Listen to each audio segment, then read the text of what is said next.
Mojtaba খামেনির নেতৃত্বে Iran ইতিমধ্যেই পারমাণবিক বোমা বানিয়েছে। আর এই বোমা তৈরির কাজে ইরানকে সহযোগিতা করেছে পাকিস্তান, রাশিয়া এবং চীন। ইরান খুব অল্প সময়ের মধ্যেই এনপিটি অর্থাৎ নন প্রলিফারেশন ট্রিটি থেকে বেরিয়ে আসতে চলেছে। আর তারপরেই বাকি সেই মাহেন্দ্রক্ষণের ইরান পারমাণবিক বোমার পরীক্ষামূলক বিস্ফোরণ ঘটাতে চলেছে ইরানের মাটিতেই। এই সমস্তটাই দাবি করেছেন আমেরিকার গোয়েন্দা বিভাগ সিআইএর প্রাক্তন কর্মকর্তা ল্যারি সি জনসন। আর তার এই দাবিকে ঘিরেই আমেরিকায় এই মুহূর্তে শোরগোল শুরু হয়েছে।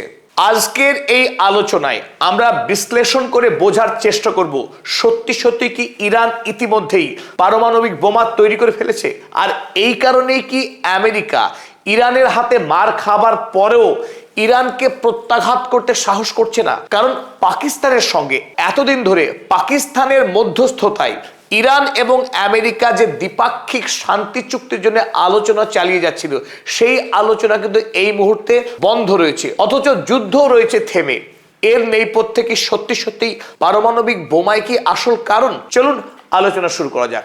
এই আলোচনায় পদাতিকের প্রত্যেক দর্শক মণ্ডলীকে স্বাগত জানাচ্ছি। আমি অধ্যাপক আব্দুল হালিম।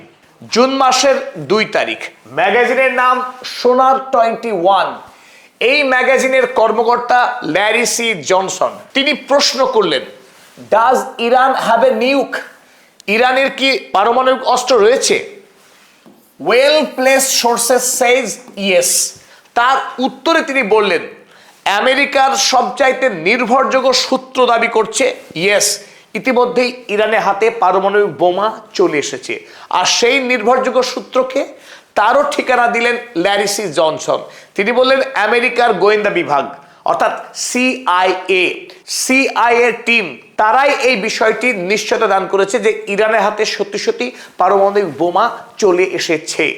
তারপর ঠিক 2 দিনের মাথায় 4 জুন আবারও ল্যারি সি জনসন সেই খবরকে তিনি আরো একবার পুনরাবৃত্তি করলেন, কিন্তু এবার আরো দৃঢ়তার সঙ্গে। Confirmed, Donald Trump believes Iran has the bomb. আপনারা খেয়াল করবেন, এখানে 4 জুন 2026 সাল, আগে 2 জুন 2026। 2 তারিখে তিনি প্রথম বললেন ইরানের পারমাণবিক বোমা রয়েছে, এবং 4 তারিখে এসে তিনি আরো এক ধাপ এগিয়ে বললেন ডোনাল্ড ট্রাম্প নিজেও বিশ্বাস করেন, নিজেও মানেন যে ইরানের কাছে পারমাণবিক বোমা রয়েছে। গতকাল ল্যারি সি জনসন এই দাবি আরো একবার করবার পর স্বাভাবিকভাবেই বিভিন্ন বিশেষজ্ঞ মহলে প্রশ্ন উঠতে শুরু করেছে, যদি এই দাবি অমূলক হয় তবে ল্যারি সি জনসনের বিরুদ্ধে কেন কেউ মুখ খুলছে না? কেনই বা সিআইএ চুপ করে রয়েছে? উল্টো দিকে ল্যারি সি জনসন, যিনি দীর্ঘদিন আমেরিকার গোয়েন্দা বিভাগ সিআইএর পর্যালোচক হিসেবে কাজ করেছেন, অপরদিকে আমেরিকা প্রশাসনের কাউন্টার টেরোরিজমের একজন গুরুত্বপূর্ণ অ্যাডভাইজার হিসেবে কাজ করবার দীর্ঘ অভিজ্ঞতা রয়েছে এই ল্যারি সি জনসনের। তিনি বলছেন যে আমেরিকার সিআইএর অফিস থেকেই তিনি বিস্তারিত রিপোর্ট এবং ডেটা তার হাতে এসেছে। অপরদিকে তিনি এই প্রসঙ্গেই আল জাজিরার অত্যন্ত স্বনামধন্য একজন সাংবাদিক পেপে এসকোবার, এই পেপে এসকোবারের কাছেও এই একই খবর রয়েছে বলে তিনি উল্লেখ করেছেন। পেপে এসকোবারও কিন্তু এই খবরকে অস্বীকার করেননি বা মিথ্যা বলে দাবি করেননি। এবং সবচাইতে যেটা আশ্চর্যজনক বিষয়, সিআইএ রিপোর্ট যেটা সবচাইতে গোপন থাকার বিষয়, সেই রিপোর্টের কয়েকটা পাতা কিন্তু এই মুহূর্তে ল্যারি সি জনসনের কাছে রয়েছে, এবং সেই রিপোর্টকে তিনি তার নিজস্ব ম্যাগাজিন সোনার 21 তাতে রীতিমতো ছেপেও দিয়েছেন। চাইলে আপনিও একবার দেখে নিতে পারেন সোনার 21 ম্যাগাজিনের 2 তারিখ এবং 4 তারিখের এই সংখ্যা ওপেন করে। আপনাদের সুবিধার্থে সিআইএর সেই রিপোর্ট আপনাদের সামনে আমরা তুলে ধরলাম। চাইলে আপনারা পজ করে গোটা পাতাটি একবার পড়ে নিতে পারেন।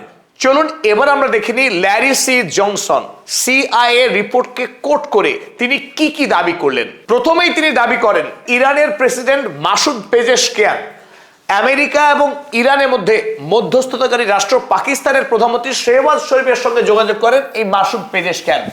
শেহবাজ শরীফের হাতে ইরানের পক্ষে তিনি একটি কড়া সতর্কবার্তা পৌঁছে দেন আমেরিকায় পৌঁছে দেওয়ার উদ্দেশ্যে। এবং শেহবাজ শরীফ পরবর্তীকালে তার বিদেশ মন্ত্রী তথা উপপ্রধানমন্ত্রী ইশাক দারের হাতে তুলে দেন এবং পরবর্তীতে সেই ইরানের থেকে পাঠানো ওয়ার্নিং সতর্কবার্তা পৌঁছে যায় আমেরিকার বিদেশ সচিব মার্কো রুবিওর হাতে। এবং ইরানের কাছ থেকে আসা এই গুরুত্বপূর্ণ বার্তা শেষে মার্কো রুবিও পৌঁছে দেন আমেরিকার গোয়েন্দা বিভাগ সিআইএ এর কাছে এবং সেই সতর্কবার্তা নিয়ে শুরু হয়ে যায় ম্যারাথন বৈঠক সিআইএ এর। পরবর্তীতে সিআইএ যে রিপোর্ট তৈরি করেন, যে রিপোর্ট ল্যারি সি জনসন দাবি করছেন তার হাতে এসে পৌঁছেছে, সেখানে আমরা দেখতে পাচ্ছি ইরানের পক্ষে আমেরিকার উদ্দেশ্যে 3টি কড়া সতর্কবার্তা দেওয়া হয়েছিল। সেই 3 সতর্কবার্তা চলুন আমরা দেখে নিই তাতে কি কি ছিল।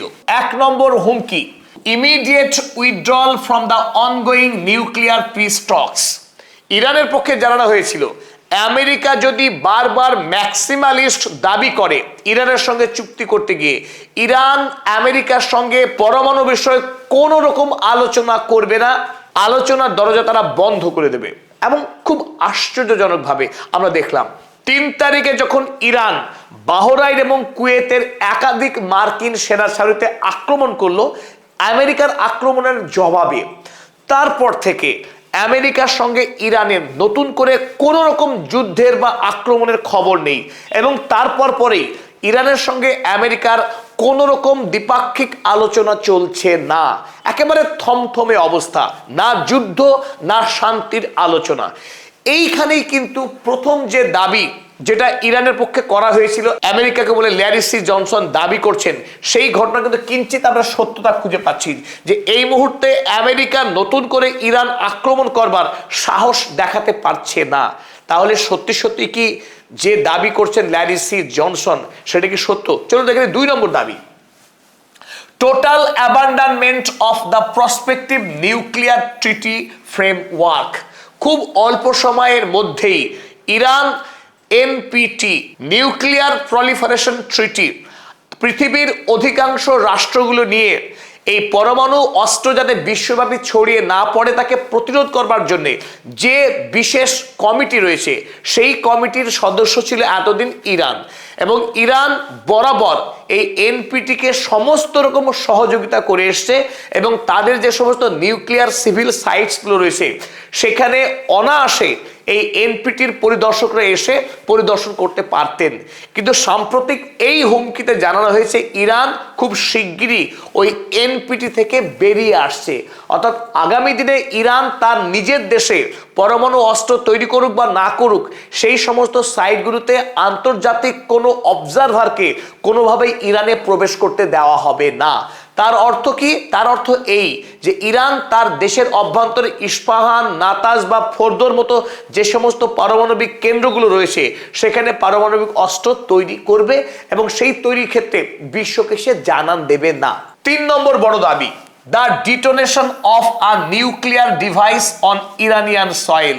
পরবর্তী ধাপে একদিকে এনপিটি থেকে বেরিয়ে আসবে এবং তারপরে ইরানের মাটিতে সফলভাবে পরীক্ষামূলকভাবে পারমাণবিক অস্ত্রের বিস্ফোরণ ঘটাবে ইরান, সেই দাবি করেছে ইরান এবং সেই দাবি পাঠানো হয়েছে আমেরিকাকে। Executed not as a weapon of war but as an undeniable demonstration of sovereign capability and ultimate control over the escalation ladder. Iran এই পারমাণবিক অস্ত্রের বিস্ফোরণ ঘটাবে যুদ্ধের অস্ত্র হিসেবে নয়, বরং ইরানের যে সার্বভৌমত্ব সেই সার্বভৌমত্বের শক্তির প্রকাশের অর্থে, তথাপি মধ্যপ্রাচ্যের যুদ্ধের হ্রাস নিজের হাতে আনার জন্য। এই 3 নম্বর হুমকি থেকে একটি বিষয় স্পষ্ট যে ইরান দাবি করছে খুব শীঘ্রই ইরানের মাটিতে তারা পারমাণবিক অস্ত্রের বিস্ফোরণ ঘটাবে। যদি অস্ত্র না থেকে থাকে তাহলে বিস্ফোরণ আর কিসের ঘটাবে? তার মানে ইরানের হাতে ইতিমধ্যেই পরমাণু অস্ত্র এসে গেছে আর সেই হুমকি আমেরিকাকে পাঠানো হয়েছে, যার ভয়ে ডোনাল্ড ট্রাম্প জড়সড় হয়ে গেছেন, কুঁচকে গেছেন। তিনি নতুন করে ইরানের বিরুদ্ধে যুদ্ধ করবার সাহস দেখাতে পারছেন না, কারণ পরমাণু অস্ত্রই হচ্ছে আলটিমেট ইন্স্যুরেন্স, আলটিমেট ডেটারেন্স। তবে এখানে উল্লেখ্য জনসন এও বলেছেন ইরান পূর্বে এই অস্ত্র তৈরি করেনি, এই অস্ত্র তৈরি করেছে এই 26 সালের 28শে ফেব্রুয়ারির পরই আমেরিকা এপিক ফিউরি নামে ইরানের উপরে যে বর্বর আক্রমণ চালিয়েছিল, এই আমেরিকার বর্বরচিত আক্রমণের হাত থেকে দেশকে বাঁচাতেই ইরানের নেতৃত্ব একমত হয়েছে তাদের পরমাণু অস্ত্র তৈরি করা একান্তই জরুরি। আর এই কাজে ইরানকে সহযোগিতা করেছে 3 বন্ধু রাষ্ট্র, পাকিস্তান সর্বাগ্রে, তারপরে চীন এবং রাশিয়া।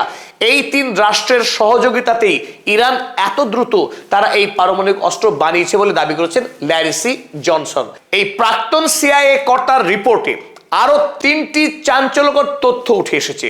সেই তথ্যের মধ্যে অন্যতম প্রধান 1 নম্বর পর্যায়ে দাবি করা হয়েছে আমেরিকা ইরানের সঙ্গে চুক্তি করার নামে যেটি চেয়েছিল ইসরায়েলের সঙ্গে আরব দেশগুলির মধ্যে আব্রাহাম অ্যাকর্ডকে জোর করে সই করে নেওয়া, ইসরায়েলের সঙ্গে আরব দেশগুলির সম্পর্ককে সাধারণ করা, বাণিজ্যিক সম্পর্ককে মজবুত করা এবং ইসরায়েলকে রাষ্ট্র হিসেবে স্বীকৃতি দান করবে সৌদি আরব, পাকিস্তানের মতো দেশগুলি। এই স্বপ্ন পুরোপুরি ব্যর্থ হয়েছে, আর সেই কথাই আমেরিকার এই গোয়েন্দা রিপোর্টে লেখা হয়েছে। The Abraham Accords are dead, একরকম দাবি করা হয়েছে যে আব্রাহাম অ্যাকর্ড কিন্তু ব্যর্থ হলো। 2 নম্বর দাবি, ইউএস এভিকশনস।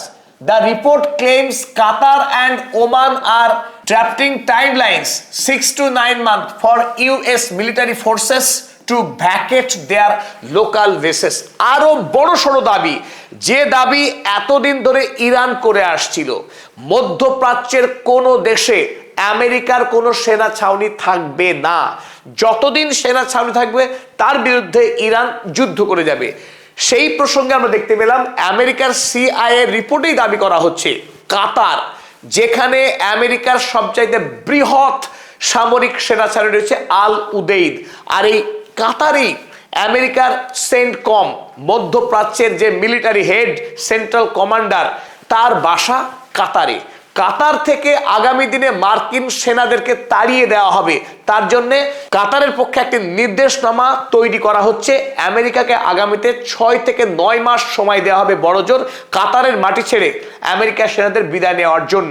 পাশাপাশি ওমান, যে ওমানকে কদিন আগে ডোনাল্ড ট্রাম্প হুমকি দিলেন ধ্বংস করে দেওয়ার, সেই ওমানে যদিও মার্কিন কোনো সেনা ছাউনি নেই, কিন্তু সেখানে দীর্ঘকাল ধরে 800রও অধিক মার্কিন সেনা অবস্থান করে।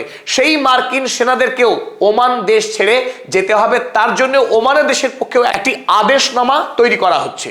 3 নম্বর গুরুত্বপূর্ণ পয়েন্ট, যে বিষয়ে ইতিমধ্যেই আমরা 2টি ভিডিও তৈরি করেছিলাম সবার আগে, মুসলিম নেটো, সৌদি আরব, পাকিস্তান, তুরস্ক এবং কাতার, এই 4টি রাষ্ট্র ইতিমধ্যেই তারা আলাপ আলোচনা সেরে নিয়েছে, যাদের মধ্যে পাকিস্তান এবং সৌদি আরব সামরিক চুক্তি সম্পন্ন করেছে। মুসলিম নেটোর ভাবনাকে অনেকখানি অগ্রগতি দিয়েছে এই 4 রাষ্ট্র, আর তার সঙ্গে সাম্প্রতিক যুক্ত হতে যাচ্ছে তালিবান। ফলে ইতিমধ্যেই মধ্যপ্রাচ্যে আমেরিকার সামরিক শক্তি খর্ব হচ্ছে এবং মধ্যপ্রাচ্যের আরব রাষ্ট্রগুলো ক্রমশ স্বাধীন হয়ে উঠছে, সেই খবর প্রকাশ করা হয়েছে সিআইএর এই রিপোর্টে।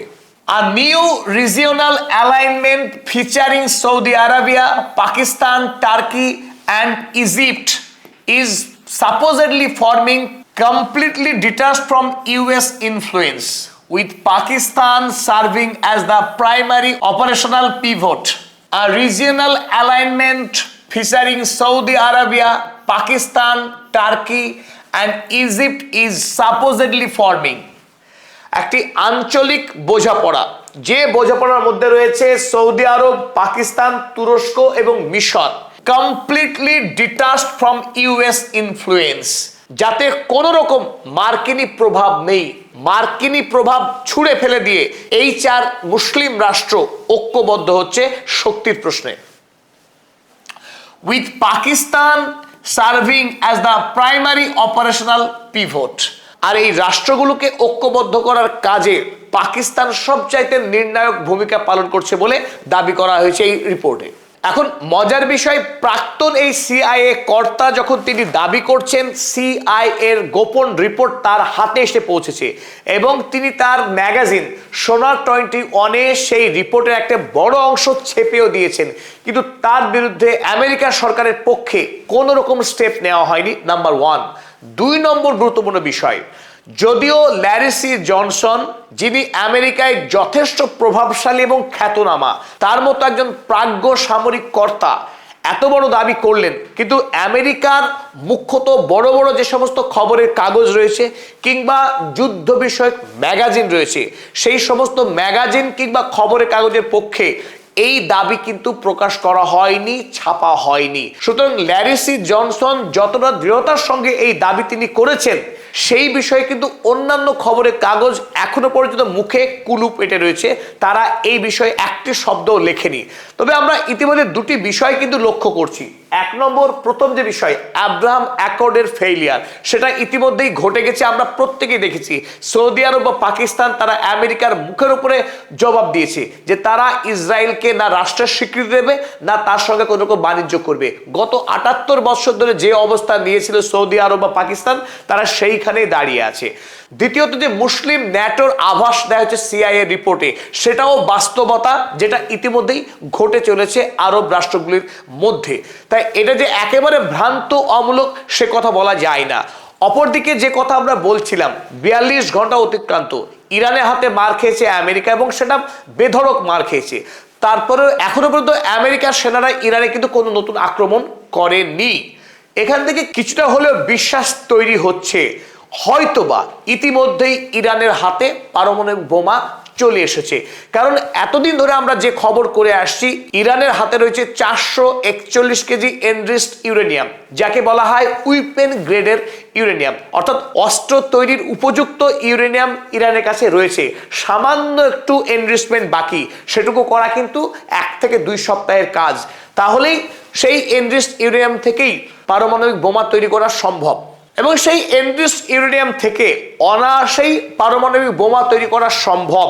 তার উপরে ইরানের পাশে রয়েছে চীন, রাশিয়া, পাকিস্তানের মতো বন্ধু রাষ্ট্র। তাই আমেরিকার সিআইএ কে কোট করে ল্যারি সি জনসন সে কথাই দাবি করছেন যে এই 3 রাষ্ট্রের প্রত্যক্ষ সহযোগিতায় ইরানের কাছে থাকা এনরিচড ইউরেনিয়াম দিয়ে তারা ইতিমধ্যেই পারমাণবিক বোমা বানিয়ে ফেলেছে। পরিশেষে এটুকুই বলি, পদাতিকের কাছে কোনো নিশ্চিত খবর নেই যে ইরানের হাতে পারমাণবিক বোমা রয়েছে। এটা আমেরিকার প্রাক্তন সিআইএ কর্মকর্তা ল্যারি সি জনসনের দাবি।